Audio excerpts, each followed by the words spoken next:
Assalamu alaikum aziz Sharqiy Turkistonlik vatandoshlar. Men sizga Kanadaning Halifax shahridan Halifax xalqaro bexatarlik munbirining yig'inidan gap qo'taman. Men qurultayning 700 davlatlik vakillar qurultayini tugatib, Halifaxga bu yig'inga kelgan.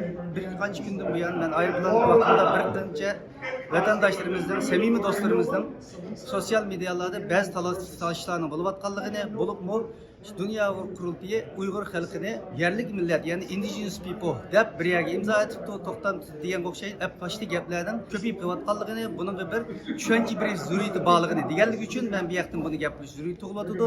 Dünya Kurultayıning 7. qurultayida bir qarindoshimiz shunga oid bir savol so'ragan.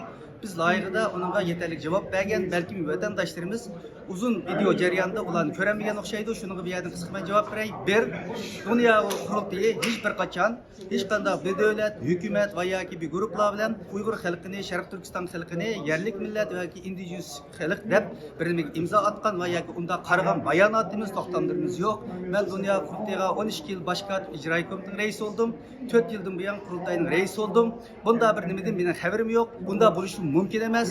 Biz Dünya Kurultayıning Sharq Turkiston xalqining manfaatiga eng yuksak darajada vakolatlik qiladiganligi va mas'uliyatchanlik bilan bu da'voni olib borayotganligimizga xalqimiz gumon qilmasligi kerak.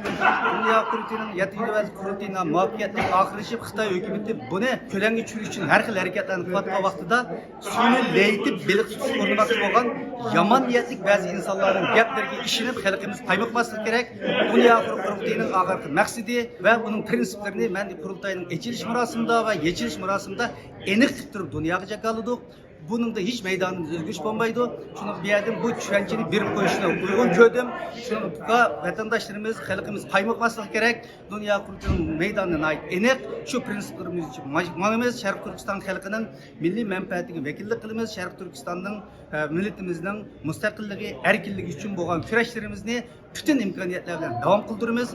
Biz Birleşken Devletler Teşkilatı'nın okşamaydıgan munberlerinin yığın katlaşıp kivatımız. Yerlik milletler munberi, aslanlık milletler, medeniyet, hemkarlık munberi, soda, insan hakları komitesi. Yani bu yığınlara bununla kimi katlaşımız, bir yığınga katlaşış kandaktı, onu şunu itiraf kıllık şekilde bulmaydı. Çünkü bunu Birleşken Devletler Teşkilatı ayza 200 devletlerin hemiz katlaşıdı, netçüz degan halkara teşkilatlar katlaşıdı. Şununla bizden dikkatimizni orunsuz neslige serp kılmanla bu yığınga dünyanın nurg'ulg'an devletlerin Tashqi ishlar ministerligi, Devlet Mudofaa ministerligi, o'xshaydigan ministerlar, mühim adamlar, generallar qatnashgan bir yig'in. Bu yerda biz mushundaq mühim insonlar bilan ko'rishyapmiz. Shunga bizning diqqatimizni o'rinsiz narsalarga tortish orqali xalqimizni qaymoqtirgan ishlar bo'lmasin. Xalqimiz bunda qaymoqtirish o'rnatgan insonlarga sagak bo'lib turib, loyiqada javobini berish kerak deb o'ylayman. Zo'zuntan vatanni ishg'ol qilish uchun kelgan vaqtida bir qism insonlar Allohning 99 ismini zikr qilamdik, 39 ismini zikr qilamdik deb vatanni tatqizib qo'yibdi ekan.